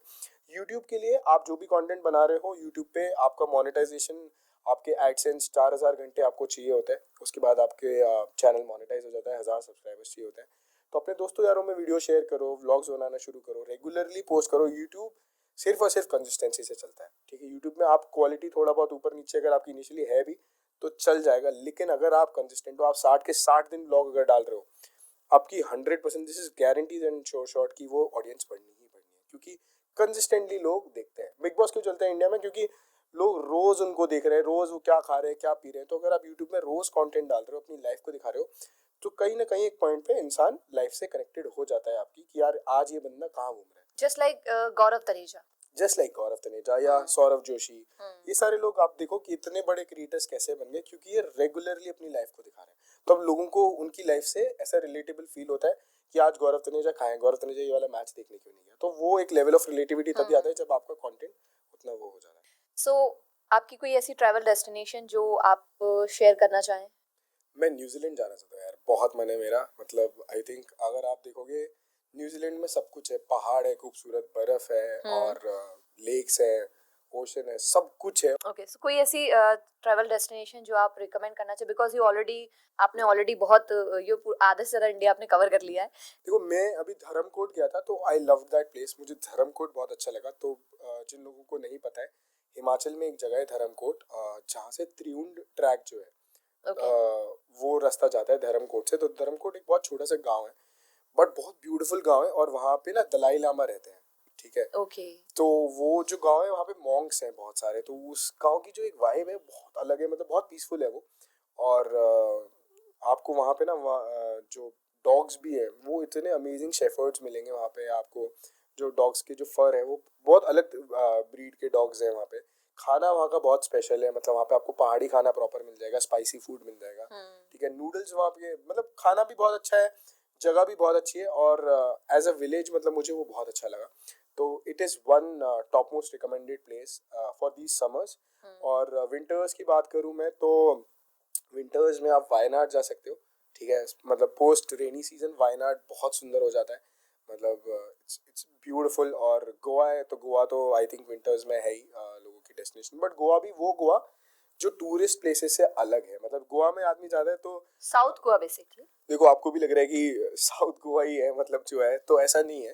तो गोवा जाता है आदमी सबसे पहले बागा कलंगूट पहुंच जाता है, ठीक है। बागा कलंगूट कैंडलिम, उसको लगता है यही गोवा है, बट एक्चुअली जो गोवा है वो उसके अलावा है। मतलब मैं बागा और कलंगूट पिछले 4 साल में शायद 2 या 3 बार गया हूँ, और वो भी किसी मजबूरी की वजह से गया हूँ। और आपको 90% टूरिस्ट जो गोवा का मिलेगा वो वहीं मिलेगा। मैंने गोवा जो एक्सप्लोर किया है वो उसके अलावा एक्सप्लोर किया है। और मतलब there is a part of Goa जो मॉर्जिम है, मांद्रेम है, आरंबोल है, या जो वो वाले बीचेस है, वो बहुत क्लीन बीचेस है, वहाँ की वाइब बहुत अलग है। तो मिक्स वाइब मिलती है वहाँ पे, हाँ मिक्स वाइब मिलती है, बट वो बहुत अनएक्सप्लोर्ड है, क्योंकि लोगों को पसंद है। मतलब इंडियंस मेजरली बागा कलंगूट जाते हैं, वो अपने बीच पे बियर पीते हैं और वहीं वो पानी में बस स्विम करके उतने उतने में वो वापस चले जाते हैं, तो वो पार्ट एक्सप्लोर नहीं करते। तीसरी रिकमेंडेशन आई थिंक मैं दूंगा लोगों को कि ग्वालियर घूमने आओ भाई। देखो ग्वालियर बहुत बढ़िया जगह है, ठीक है। मतलब सर्दियों में आना, गर्मियों में तो जल के मर जाओगे, बहुत गर्मी पड़ती है यहाँ पे। ग्वालियर का फोर्ट है, बहुत सुंदर फोर्ट है। देखो मैं अपने शहर को प्रमोट करूंगा, सिंपल सी बात है। बिल्कुल, ग्वालियर का फोर्ट है, आप ग्वालियर का फोर्ट देख सकते हो। फिर ग्वालियर का खाना, चाहे वो बहादुरा के लड्डू हो, और एक वैष्णो है भाई, मतलब मेरा तो पर टॉप स्पॉट वैष्णो करके क्या है, उसकी बेड़े ही, मतलब ओके, टू गुड। तो ग्वालियर में खाना बहुत अच्छा है। ग्वालियर में आप जयविलास पैलेस घूम सकते हो, आप बैजताल घूम सकते हो, आप इटालियन गार्डन घूम सकते हो, और मॉल्स भी हैं। अगर आपको मूवी देखनी है तो आप 2-3 दिन की ट्रिप जो है वो ग्वालियर कर सकते हैं। एक ट्रैवलर है तो ग्वालियर आपकी लिस्ट में होना चाहिए, ग्वालियर घूमने आओ। Even we can move Morena also because Mitawali तो मतलब फिर पड़ावली, हाँ। बात होगी, फिर जिंदा भी तो वापस जाना है हम लोग। घर में तो जा तो सकते हैं वहाँ पे भी। ये मतलब वही बात होगी कि बिहार अपने टूरिज्म को प्रमोट कर रहे हैं ना, कि प्लीज बिहार आओ, टूरिज्म प्रमोट हो रहा है। तो लोग कह रहे हैं कि they literally mean to have a blast. उनके उसमें टूरिज्म की उसमें लिखा हुआ है come and have a blast in Bihar, तो वो लिटरली मीन कर रहे हैं उस चीज को। कोई एक ऐसी बात जो लोगों को आपके बारे में नहीं पता? मेरे को अकेला रहना बहुत पसंद है। जब अलोन के लोनली? नहीं अलोन, लोनली नहीं। ओके, जब मैं अकेला रहता हूँ, मतलब यूजुअली तो मैं नहीं रह पाता हूँ क्योंकि दोस्त इतने सारे हैं, बट जब मैं अकेला रहता हूँ तो मैं बहुत प्रोडक्टिव रहता हूँ। मतलब मेरे दिमाग में सिर्फ ये चल रहा होता है कि मेरे को अपने अगले 3 महीने, अगले 6 महीने क्या क्या करना है, चाहे वो मेरा कॉर्पोरेट का काम हो, चाहे वो मेरा कंटेंट का काम हो, या मुझे कुछ और नया करना है। तो वो मैं तभी सोच पाता हूँ। मतलब मैं यूजुअली जैसे बहुत सारे लोगों से एडवाइस लेके बैठता हूँ तो मैं थोड़ा सा कम एक क्लियर इमेज बना पाता हूँ, बट मैं जब अकेला रहता हूँ तो मैं बहुत अच्छे से रिसर्च भी कर लेता हूँ और बहुत अच्छे से प्लानिंग कर पाता हूँ। हमने पहले मेल फ्रेंडशिप्स के बारे में बात की थी, फीमेल फ्रेंडशिप पर मैं आना चाहती थी और डेफिनेटली अब फीमेल फ्रेंडशिप के बारे में बात करेंगे, but the importance of women specially in your life क्या रहा है? आई थिंक बहुत इम्पोर्टेंस रहा है। जिनने दिल तोड़े उनका भी इम्पोर्टेंस है और कितनी बार दिल टूटा है इससे? दिल तो टूटते ही रहते हैं, मतलब तो वो चीज़ है। बट आई थिंक मेरी मेजरली मदर की बहुत इन्वॉल्वमेंट रही है मेरी लाइफ में, क्योंकि मेरे डैड एक टाइम पे बाहर रहते थे, तो मैं मदर के संग मैं जब छोटा था तो ग्रो किया, तो उनसे मैं काफ़ी क्लोज हूँ एंड आई थिंक उन्होंने मुझे बहुत सपोर्ट किया है। क्योंकि मेरे डैड को ये पसंद नहीं था, मतलब जैसे मैं पहले भी एंकरिंग करता था, डिबेट्स में जाता था, तो डैड कहते थे क्या कर रहा है ये सब, नौकरी के लिए तैयारी कर, पढ़ाई कर। तो ये ट्रैवल के टाइम पर नहीं बोला? नहीं, उनको तो ये चीज़ पता ही नहीं है कि मैं ट्रैवल कंटेंट बनाता हूँ, मेरे डैड को। ओके। हाँ, ये मेरी मॉम को पता है, उनको नहीं पता। मतलब सारे सोशल मीडिया ने आपके वीडियोस देख रखे, लेकिन डैड ने नहीं। ओके। मैं नहीं चाहता कि वो देखे भी, मतलब वही कहेंगे ये सब क्या कर, उनको मतलब थोड़ा सा टाइम लगता है चीजें समझने में। देखो, हर every father wants his kid to earn. Exactly. और अभी ना उनको वो बिलीफ नहीं है कि इन सब चीजों से पैसा भी आ सकता है। मतलब कहीं ना कहीं उनको लगता है ये सब सिर्फ घूमने फिरने की और ये सब चीजें, इनसे थोड़ी कोई करियर बन रहा है। करेक्ट। तो वो एक मेंटालिटी है। But I think the day this get resolve, every parent, I mean every father would like to support his royal child. But mummy ने बहुत सपोर्ट किया है और फीमेल फ्रेंडशिप्स भी अच्छी रही है लाइफ में। मतलब मेरी काफ़ी सारी तो नहीं है, बट थोड़ी बहुत जो फीमेल फ्रेंड्स है मेरी अच्छी, उनसे फ्रेंडशिप्स है। और मुझे लगता है फीमेल फ्रेंडशिप बहुत ज़रूरी होती है, एक फेमिनिन टच लाइफ में बहुत ज़रूरी होता है, क्योंकि लड़के होते हैं एकदम जाहिल, ठीक है। और आप अब जैसे मेरे ये जो दोस्त है, मैं इनसे इमोशनली मुझे कोई एक डिस्कशन करना है, मैं नहीं कर पाऊंगा। मैंने आपको बताया ये तो सीरियस रह नहीं सकता, अब मुझे तो वो पार्ट कहीं ना कहीं वेंट आउट करना है। तो फीमेल्स कैसी होती है, एब्जॉर्बिंग होती है कि यार चलो सुन लेते हैं कोई बोल रहा है। तो आई थिंक वो एक बहुत इंपॉर्टेंट पार्ट है। एक सेइंग है कि females look after your internal world and males look after the outer world, है ना। तो आपकी जो इनर वर्ल्ड है, जो आपकी जो केओस है आपकी अंदर जो चल रही है, कहीं ना कहीं females they understand it better. I think they are blessed with it. Gwalior के लोगों के लिए या ग्वालियर के जो कंटेंट क्रिएटर्स हैं या फिर जो कंटेंट मेकिंग में आना चाहते हैं या किसी भी तरह से, आप उनको कोई गाइडेंस या फिर कोई भी मैसेज अगर आप देना चाहें तो? देखो, मैं बस एक ही चीज़ कहूँगा क्रिएटर्स को, जितने सारे क्रिएटर्स हैं ग्वालियर में, कि आप ये सोच के कंटेंट मत बनाओ कि वो सिर्फ ग्वालियर तक रुकेगा। अगर आप अच्छा कंटेंट बनाते हो, आपको नहीं पता चलेगा, आप रातों रात देश में वायरल हो जाओगे। तो अपने कंटेंट की जो भी क्वालिटी है और जो भी आप कंटेंट बना रहे हो, उसको इस तरह से बनाओ कि आप कल को इस देश में उस कंटेंट को स्केल कर पाओ। अगर आप रीजनल कंटेंट बना रहे हो, रीजनल कंटेंट अच्छा चलता है, देखो ग्वालियर में, है ना। आप लोकल लैंग्वेज में बात करोगे तो वो अच्छा चलेगा, लोग रिलेट भी करेंगे। बट एक पॉइंट पे आके वो सैचुरेशन आ जाएगा। आपको कितने लोग फॉलो कर सकते हैं? 50,000, 1 लाख, 2 लाख, 3 लाख। लेकिन उसके बाद क्या? तो अगर आपको स्केल करना, आप वाकई इसको एज अ करियर देख रहे हो, आप एक लिमिटेड रीजनल कंटेंट नहीं बना सकते। अगर आपको ग्रो करना है, आप जेन्युइनली उसको एज अ करियर देख रहे हो कि यार मुझे महीने में सिर्फ इसी से पैसे कमाने हैं, this is going to be my bread and butter, then you will have to think of it in that way. और दूसरी चीज, अपने शहर को प्रमोट करने में बिल्कुल भी मत हिचको। ग्वालियर में आज मतलब अभी मुझे नहीं पता कि कितना अच्छा ग्वालियर कर रहा है। मैं जब आता हूँ तो मुझे तो इम्प्रूवमेंट दिखता है कुछ। आई थिंक कुछ चीज़ें हैं जहाँ पे ग्वालियर को इम्प्रूव करना है, चाहे वो क्लीनलीनेस हो या I think law and order हो, थोड़ा सा वो भी हमारे शहर की चीज़ें ऊपर नीचे है। बट आप अपने शहर को एज अ यूथ अगर आप रिस्पॉन्सिबली प्रमोट कर रहे हो, ठीक है। अगर आप गलत चीज़ प्रमोट कर रहे हो, आप मान लो गुंडागर्दी को प्रमोट कर रहे हो या आप कुछ किसी वैसी चीज़ को प्रमोट कर रहे हो, तो आप अपने शहर को कंट्रीब्यूट नहीं कर रहे हो। और रादर देन आप एक ऐसे क्रिएटर हो जो क्लीनलीनेस को प्रमोट कर रहा है या शहर के मार्वल्स को, मतलब शहर में इतना सुंदर आर्किटेक्चर है उसको प्रमोट कर रहा है, शहर के खाने को प्रमोट कर रहा है, तो आप शहर में कहीं ना कहीं योगदान दे रहे हो। तो मैं वही बोलूँगा कि जो भी आप कंटेंट बना रहे हो, बिल्कुल मत हिचको। आपका शहर बहुत बढ़िया है, अपने शहर को भी प्रमोट करो। बट साथ साथ आप मन में कहीं ये चीज़ रखो कि आज वो कंटेंट चला तो कल अगर आपको करियर बनाना है तो आपको ब्रॉड ऑडियंस को केटर करना ही पड़ेगा। डेफिनेटली। और मुझे लगता है कि लोग ऋषभ की दी हुई इस एडवाइस को ज़रूर सुनेंगे। और डेफिनेटली जो आपने बोला वो बिल्कुल सही बोला कि अकेले सिर्फ इस चीज़ पर नहीं, हमें बहुत सारी चीज़ों पर ध्यान देने की ज़रूरत है। एंड आई विश के लोग इस बारे में सोचें और थोड़ा इस पर ध्यान देने की कोशिश करें। And thank you so much Rishabh इस पॉडकास्ट में आने के लिए, और बहुत सारे इंसाइट्स, देखा जाए तो आपने बहुत सारे इंसाइट्स दिए, चाहे ट्रैवल को लेकर हो, चाहे फ्रेंडशिप को लेकर हो, चाहे जॉब को लेकर हो। तो बहुत कुछ सीखने को मिलेगा हमारी ऑडियंस को इस पॉडकास्ट के through. So thank you so much for coming here and we wish you all the best for your future as well. Thank you so much. Thank you so much. I had a great time.